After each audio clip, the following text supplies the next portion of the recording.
ನಮಸ್ಕಾರ, ನ್ಯೂಸ್ ಬಾಕ್ಸ್ಗೆ ಸ್ವಾಗತ. ಸ್ನೇಹಿತರೆ, ಇತ್ತೀಚೆಗಷ್ಟೇ ವರಮಹಾಲಕ್ಷ್ಮಿ ಹಬ್ಬ ನಡೀತು. ಅದರಲ್ಲೂ ಕೂಡ ಸೀರಿಯಲ್ ನಟಿಯರು, ಸಿನಿಮಾ ತಾರೆಯರ ಮನೆಯಲ್ಲಿ ವರಮಹಾಲಕ್ಷ್ಮಿ ಹಬ್ಬ ಬಹಳ ಅದ್ಧೂರಿಯಾಗಿ ನಡೀತು. ಅದರ ಫೋಟೋಸ್ಗಳಾಗಿರ್ಬೋದು, ವಿಡಿಯೋಸ್ಗಳನ್ನು ಸೋಷಿಯಲ್ ಮೀಡಿಯಾದಲ್ಲಿ ನಟಿಯರು ಹಂಚ್ಕೊಂಡಿದ್ರು. ಇದಕ್ಕೆ ಉತ್ತಮ ಪ್ರತಿಕ್ರಿಯೆ ಕೂಡ ಸಿಗ್ತಾ ಇತ್ತು. ಅವರ ಮನೆಯಲ್ಲಿ ಯಾವ ರೀತಿಯಾಗಿ ಆ ಒಂದು ಹಬ್ಬವನ್ನು ಆಚರಿಸ್ಕೊಂಡ್ರು, ಅವರು ಉಟ್ಟಂಥ ಸೀರೆ ಬಗ್ಗೆ ಚರ್ಚೆಯಾಯಿತು, ಅವರು ಹಾಕಿದಂಥ ಮೇಕಪ್ ಬಗ್ಗೆ ಚರ್ಚೆಯಾಯಿತು. ಇವೆಲ್ಲದರ ನಡುವೆ ಈಗ ನಮ್ರತಾ ಗೌಡ ವಿಚಾರವಾಗಿ ಸಾಕಷ್ಟು ಸುದ್ದಿ ಆಗ್ತಾ ಇದೆ.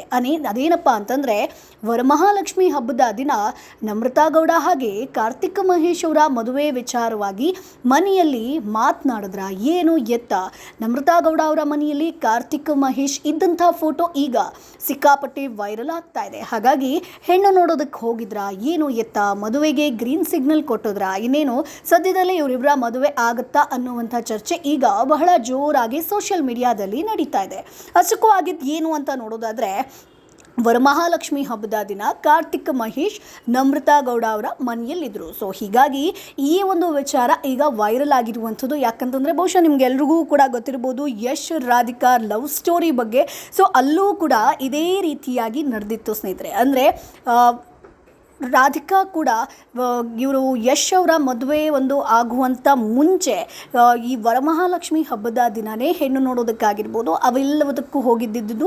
ಅದಾದ ಮೇಲೆ ಅವರಿಗೆ ತುಂಬ ಅದು ಮೆಮೊರೀಸ್ ಅಂತ ಹೇಳಿದ್ರು. ಅದಾದ ಮೇಲೆ ಅವರು ಎಂಗೇಜ್ ಆಗಿದ್ದು ಕೂಡ ವರಮಹಾಲಕ್ಷ್ಮಿ ಹಬ್ಬದ ದಿನ, ಅಂದರೆ ನಿಶ್ಚಿತಾರ್ಥ ಮಾಡ್ಕೊಂಡಿದ್ದು ಕೂಡ ವರಮಹಾಲಕ್ಷ್ಮಿ ಹಬ್ಬದ ದಿನ. ಹಾಗಾಗಿ ರಾಧಿಕಾ ಪಂಡಿತ್ ಅವರಿಗೆ ವರಮಹಾಲಕ್ಷ್ಮಿ ಹಬ್ಬ ತುಂಬ ಸ್ಪೆಷಲ್ ಅಂತ ಹೇಳಿದರು. ಇದೇ ಮಾದರಿಯಲ್ಲಿ ಇವರು ಕೂಡ ಆಗ್ತಿದ್ದಾರಾ ಏನು, ವರಮಹಾಲಕ್ಷ್ಮಿ ಹಬ್ಬದ ದಿನ ಕಾರ್ತಿಕ್ ಮಹೇಶ್ ಹೆಣ್ಣು ನೋಡೋದಕ್ಕಂತಾನೆ ಬಂದಿದ್ರ, ಆ ಶಾಸ್ತ್ರ ನಡೆದಿದ್ಯಾ ಅನ್ನುವಂಥ ಚರ್ಚೆ ಈಗ ಬಹಳ ಜೋರಾಗಿ ನಡೀತಾ ಇದೆ. ಸೊ ಹೇಳ್ತೀವಿ ಏನು ನಡೆದಿದೆ ಅನ್ನುವಂಥದ್ದು. ಅದಕ್ಕಿಂತ ಮುಂಚೆ ನಮ್ಮ ಚಾನಲನ್ನು ತಪ್ಪದೇ ಸಬ್ಸ್ಕ್ರೈಬ್ ಮಾಡಿ. ಸ್ನೇಹಿತರೆ, ಬಣ್ಣ ಬಣ್ಣದ ಬಟ್ಟೆ, ಆಭರಣ, ಲಕ್ಸುರಿ ಕಾರ್, ದೊಡ್ಡ ಬಂಗಲೆ, ಹೀಗೆ ಇಂಥ ದೃಶ್ಯಗಳಲ್ಲಿ ತೆರೆ ಮೇಲೆ ಕಾಣಿಸ್ಕೊಳ್ಳುವಂಥ ಕಲಾವಿದರಿಗೂ ಒಂದು ವೈಯಕ್ತಿಕ ಬದುಕಿದೆ. ಸೊ ನಮ್ರತಾ ಗೌಡ ಇಷ್ಟು ಸಮಯ ಮದುವೆ ಆಗದಿರೋದಕ್ಕೆ ಕಾರಣ ಆಗಿರ್ಬೋದು, ಅಥವಾ ಆಕೆ ಒಂದು ಕಂಡಂಥ ನೋವಿನ ಬಗ್ಗೆ ಅದಕ್ಕಿಂತ ಮುಂಚೆ ನಾನು ಹೇಳ್ತಾ ಹೋಗ್ತೀನಿ. ಸೊ ಸಾಮಾನ್ಯ ಜನರ ಜೀವನದಲ್ಲಿ ನಡೆಯುವಂತೆ ಅವರ ಜೀವನದಲ್ಲೂ ಕೂಡ ಕಷ್ಟ ಸುಖ ಇದ್ದಿದ್ದೆ. ಕೆಸರಲ್ಲಿ ಅರಳಿದಂಥ ಕಮಲದ ರೀತಿ ಪುಟ್ಟಗೌರಿ ಮದುವೆ ಆಗಿರ್ಬೋದು, ನಾಗಿನಿ ಟು ಬಿಗ್ ಬಾಸ್ ಖ್ಯಾತಿಯ ನಟಿ ನಮ್ರತಾ ಗೌಡ ಕೂಡ ನಡೆದು ಬಂದಂಥ ಹಾದಿ ಹೂವಿನ ಹಾಸಿಗೆ ಆಗಿರಲಿಲ್ಲ. ಅಲ್ಲೂ ಕೂಡ ಕಲ್ಲು ಮುಳ್ಳು ಇತ್ತು. ಸಾಮಾನ್ಯವಾಗಿ ಈಗ ನಾವು ಆಕೆಯನ್ನು ನೋಡೋದಾದ್ರೆ ತುಂಬ ರಿಚ್ ಅಂತ ಹೇಳ್ತಾರೆ, ಸೊ ತುಂಬ ಶೋಕಿ ಮಾಡ್ತಾರೆ ಅನ್ನುವಂಥ ಕಮೆಂಟ್ಗಳು ಕೂಡ ಆಕೆಗೆ ಬರುತ್ತೆ. ಆಕೆ ಹಾಕುವಂಥ ಒಂದಷ್ಟು ಫೋಟೋಸ್ಗಳಿಗೂ ಕೂಡ ಅಂಥದ್ದೇ ಕಮೆಂಟ್ ಬರುತ್ತೆ. ಸೊ ಇವ್ರಿಗೇನು ಎಲ್ಲಾನು ಇದೆ, ಐಷಾರಾಮಿ ಜೀವನ ಅನ್ನುವಂಥದ್ದನ್ನು ಹೇಳ್ತಾರೆ. ಆದರೂ ಕೂಡ ನಟಿ ನಮ್ರತಾ ಗೌಡ ಅವರು ನಾಗಿನಿ ಟು ಧಾರಾವಾಹಿಯಲ್ಲಿ ಶಿವಾನಿ ಪಾತ್ರ ಮಾಡಿ ಜನರ ಮೆಚ್ಚುಗೆಯನ್ನು ಪಡೆದಿದ್ರು. ಕಿರುತೆರೆ ಮಂದಿಗೆ ನಮ್ರತಾ ಇಷ್ಟವಾದರೂ ಕೂಡ ಅವರು ಹುಟ್ಟಿದ್ದೇ ನಮ್ರತಾ ತಂದೆ ತಾಯಿಗೆ ಒಂದು ಕಾಲಕ್ಕೆ ಶಾಪವಾಗಿತ್ತಂತೆ. ತುಂಬು ಕುಟುಂಬದಲ್ಲಿ ನಮ್ರತಾ ಜನಿಸಿದ್ದು ಹೆಣ್ಣು ಅನ್ನುವಂಥ ಕಾರಣಕ್ಕೆ ಅವರ ತಂದೆ ತಾಯಿಗೆ ಸಿಕ್ಕಂಥ ನೋವು, ಅವಮಾನದ ಬಗ್ಗೆ ನಮ್ರತಾ ಗೌಡ ಅವರು ಮಾತನಾಡಿದರು. ಸೊ ಮನೆಯಲ್ಲಿ ಅಪ್ಪ ಅಮ್ಮನಿಗೆ ಆಗ್ತಿದ್ದಂಥ ಅವಮಾನ, ಶಾಲೆಯಲ್ಲಿ ಅನುಭವಿಸಿದಂಥ ತಾರತಮ್ಯದ ಬಗ್ಗೆ ಒಂದು ಶೋ ಅಲ್ಲಿ ಈಕೆ ಕಂಪ್ಲೀಟ್ ಆಗಿ ಮನಬಿಚ್ಚಿ ಮಾತನಾಡಿದ್ರು. ನಾನು ಹೆಣ್ಣಾಗಿ ಹುಟ್ಟಿದ್ದೆ ಅಂತ ನನ್ನ ತಂದೆ ತಾಯಿಗೆ ಮರ್ಯಾದೆಯೇ ಕೊಡದೆ ನಡೆಸ್ಕೊಂಡ್ರು ತುಂಬ ಜನ. ನನಗೆ ಈ ವಿಷಯ ಗೊತ್ತಾಗಬಾರ್ದು ಅಂತ ನನ್ನನ್ನು ಸಂಗೀತ, ನೃತ್ಯ, ಕರಾಟೆ, ಶೂಟಿಂಗ್ ಅಂತ ಬರೋ ಕ್ಲಾಸ್ಗಳಿಗೆಲ್ಲ ಸೇರಿಸಿ ಬ್ಯುಸಿ ಮಾಡ್ತಾಯಿದ್ರು. ಅಂದರೆ ಎಲ್ಲಿ ನನಗೆ ಗೊತ್ತಾದರೆ ನಾನು ನೋವು ತಿಂತೀನೋ ಅನ್ನುವಂಥ ಕಾರಣಕ್ಕೆ ತಂದೆ ಮನೆಯವರು ಹೆಣ್ಣು ಅಂತ ನನ್ನನ್ನು ಕೀಳಾಗಿ ನೋಡಿದರು. ತಾಯಿ ಮನೆ ಕಡೆ ಮಾತ್ರ ನಾನು ನಟಿ ಅಂತ ದೂರ ಇಟ್ಟರು. ಸೊ ಇವಳು ಇಂಡಸ್ಟ್ರಿಯಲ್ಲಿದ್ದಾಳೆ, ಬೋಲ್ಡ್, ಆ ರೀತಿ ಬಟ್ಟೆ ಹಾಕ್ತಾಳೆ, ಈ ರೀತಿ ಬಟ್ಟೆ ಹಾಕ್ತಾಳೆ, ನಮ್ಮ ಮಕ್ಕಳ ಮೇಲೆ ಅವಳ ಕೆಟ್ಟ ಪ್ರಭಾವ ಬೀರಬಾರ್ದು ಅನ್ನುವಂಥ ರೀತಿಯಲ್ಲಿ ನನ್ನನ್ನು ಟ್ರೀಟ್ ಮಾಡ್ತಾಯಿದ್ರು, ದೂರ ಇಡ್ತಾಯಿದ್ರು. ಚಿತ್ರರಂಗದ ಹುಡುಗಿ ಅಂದರೆ ಬೇರೆ ಥರದಾಗಿ ನೋಡ್ತಾ ಇದ್ರು ಅನ್ನುವಂಥದ್ದನ್ನು ಬೇಸರವಾಗಿ ಹೇಳ್ಕೊಂಡಿದ್ರು. ಹೈಸ್ಕೂಲ್ನಲ್ಲಿ ನನಗೆ ಊಟ, ಗಟ್ಟಿ ಹಾಲು ಕೊಡ್ತಿದ್ದಾರೆ, ನನಗೆ ಏನೂ ಕೊಡ್ತಿಲ್ಲ ಅನ್ನುವಂಥದ್ದು ಅರ್ಥ ಆಯಿತು.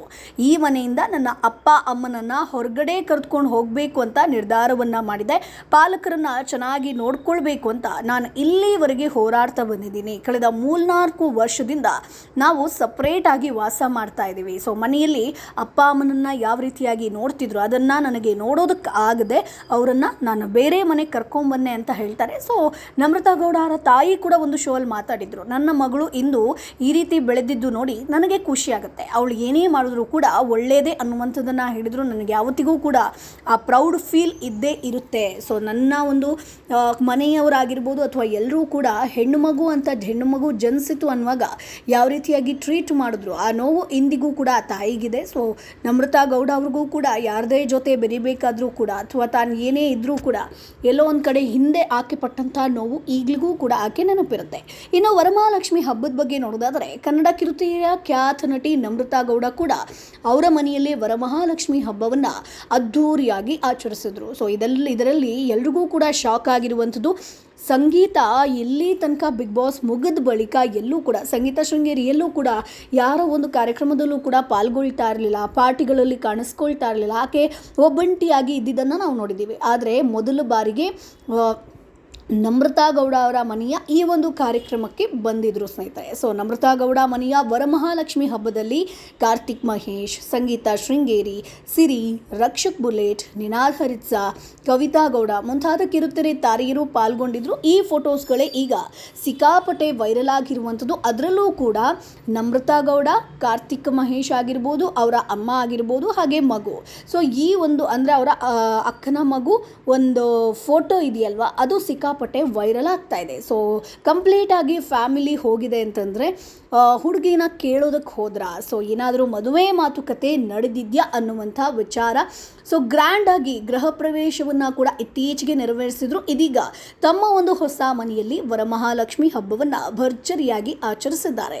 ಸೊ ನಮ್ರತಾ ಗೌಡ ಅವರ ಮನೆಯ ವರಮಹಾಲಕ್ಷ್ಮಿ ಹಬ್ಬದ ಆಚರಣೆಯಲ್ಲಿ ತಾರೆಯರು ಕೂಡ ಪಾಲ್ಗೊಂಡಿದ್ದು, ಬಿಗ್ ಬಾಸ್ ಕನ್ನಡ 10ರ winner Karthik Mahesh, Bigg Boss 10ರ 2ನೇ ರನ್ನರ್ ಅಪ್ ಸಂಗೀತ ಶೃಂಗೇರಿ, ಹಾಗೆ ರಕ್ಷಕ್ ಬುಲೆಟ್, ಸಿರಿ ಇವರೆಲ್ಲ ಕೂಡ ಬಂದರು. ಈಗ ಈ ಫೋಟೋ ವೈರಲ್ ಆಗಿರುವಂಥದ್ದು. ಸೊ ಹಾಗಾಗಿ ನೋಡಿದಂಥ ವೀಕ್ಷಕರು ಏನು ಹೇಳ್ತಿದ್ದಾರೆ ಅಂತಂದರೆ ಪಕ್ಕಾ ಇಲ್ಲಿ ಮದುವೆ ಮಾತುಕತೆ ನಡೆದಿದೆ. ಯಾಕಂತಂದರೆ ಬಿಗ್ ಬಾಸ್ನಲ್ಲಿದ್ದಂಥ ಸಂದರ್ಭದಲ್ಲಿ ನಾವು ನೋಡಿರ್ಬೋದು ಇವರಿಬ್ರಿಗೂ ಕೂಡ ಒಂದು ಒಳ್ಳೆ ಬಾಂಡಿಂಗ್ ಇತ್ತು. ಸೊ ಮೊದಲು ಕಾರ್ತಿಕ್ ಮಹೇಶ್ ಸಂಗೀತ ಶೃಂಗೇರಿ ಜೊತೆ ಕ್ಲೋಸ್ ಆಗಿದ್ದರು. ಅವ್ರದ್ದು ಜಗಳ ಆದ ನಂತರ ಕಾರ್ತಿಕ್ ಮಹೇಶ್ ಹಾಗೆ ನಮ್ರತಾ ಗೌಡ ತುಂಬ ಕ್ಲೋಸ್ ಆಗಿದ್ದರು. ಸೊ ಈ ಒಂದು ಕ್ಲೋಸ್ನೆಸ್ ಮುಂದೆ ಪ್ರೀತಿಯಾಗಿ ಬದಲಾಗಬಹುದು ಅಂತ ವೀಕ್ಷಕರು ಎಲ್ಲರೂ ಕೂಡ ಅಂದ್ಕೊಂಡಿದ್ರು. ಅದಾದ ಮೇಲೆ ಯಾರೂ ಕೂಡ ಯಾವುದೇ ಒಂದು ಹಿಂಟನ್ನು ಕೂಡ ಕೊಟ್ಟಿಲ್ಲ. ಹಾಗಾಗಿ ನಮ್ರತಾ ಗೌಡ ಅವರು ಕೂಡ ಮದುವೆಯ ಬಗ್ಗೆ ಯೋಚನೆ ಮಾಡ್ತಾ ಇದ್ದಾರೆ. ಬಿಗ್ ಬಾಸಲ್ಲೂ ಕೂಡ ಹೇಳ್ತಾ ಇದ್ರು, ನನಗೆ ಒಳ್ಳೆ ಪಾರ್ಟ್ನರ್ ಸಿಕ್ಕಿದ್ರೆ ನಾನು ಖಂಡಿತ ಮದುವೆ ಆಗ್ತೀನಿ ಅಂತ.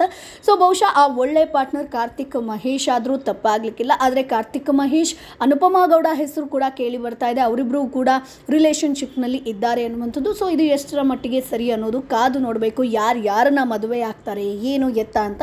ಸೊ ಸದ್ಯಕ್ಕೆ ವರಮಹಾಲಕ್ಷ್ಮಿ ಹಬ್ಬಕ್ಕೆ ಮಾತ್ರ ಕಾರ್ತಿಕ್ ಮಹೇಶ್ ಭೇಟಿ ಕೊಟ್ಟರು ಅವರ ಮನೆಗೆ ಅನ್ನುವಂಥ ವಿಚಾರ. ಸೊ ಸ್ನೇಹಿತರೆ, ನಿಮ್ಗೇನು ಅನಿಸುತ್ತೆ? ನಮ್ರತಾ ಗೌಡ ಹಾಗೆ ಕಾರ್ತಿಕ್ ಮಹೇಶ್ ಮುಂದಿನ ದಿನಗಳಲ್ಲಿ ಮದುವೆ ಆಗ್ತಾರಾ? ದಾಂಪತ್ಯ ಜೀವನಕ್ಕೆ ಕಾಲಿಡ್ತಾರಾ? ಈಗ ಅವರಿಬ್ಬರು ಪ್ರೀತಿಸ್ತಿದ್ದಾರೆ. ನಿಮ್ಮ ಅಭಿಪ್ರಾಯ ಏನು? ಅದನ್ನು ಕಮೆಂಟ್ ಬಾಕ್ಸ್ ಮೂಲಕ ತಿಳಿಸಿ. ನಮ್ಮ ಚಾನಲನ್ನು ಸಬ್ಸ್ಕ್ರೈಬ್ ಮಾಡಿ, ಸಪೋರ್ಟ್ ಮಾಡಿ.